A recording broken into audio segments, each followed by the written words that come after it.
এই সিনিয়র মানুষটাকে দেখতেই পাচ্ছেন আপনারা, নৌকাটার সময় যে নকশা করছিল। তো আজ সব সিনিয়র মানুষদের সাথে গল্প করছে, পুজোর মিটিং। দেখতেই পাচ্ছেন এই কি সুন্দর বসে আছে। তো বিষয়টাকে সবাই ডাকছে কিন্তু যেতে চাইছে না, একটাই কারণ। হ্যাঁ, তো বুঝতেই পাচ্ছেন ওই সেই অভিনয় আবার শুরু হয়েছে। এদিকে চলে এসো, চলে এসো।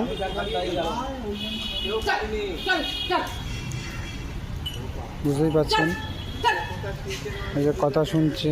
হ্যাঁ, এই এখন যাচ্ছে, দেখতে পাচ্ছে। হ্যাঁ, যাচ্ছে, এখন যাচ্ছে, দেখতেই পাচ্ছেন। হ্যাঁ, তো কিছুতেই সেই বড় আর্টিস্ট তার নখ কাটার সময় সে শুয়ে পড়েছিল, আপনারা আশা করি দেখেছেন।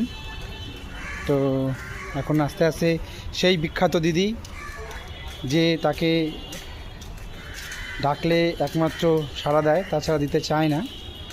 তো ইতিমধ্যে সে ঘরে ঢুকতে চলেছে।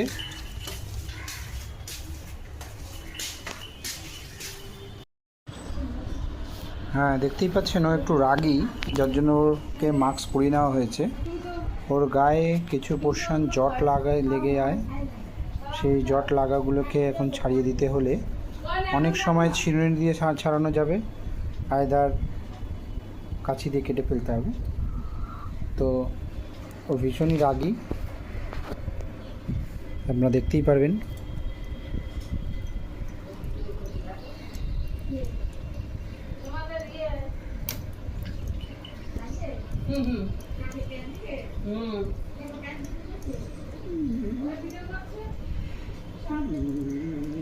দেখতে পাচ্ছেন কিরম করছে, ভীষণই রাগীও।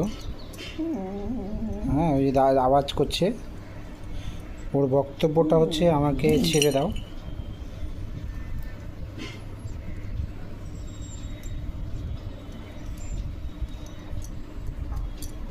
আমার ফোন থেকে কল ছাড়ো না।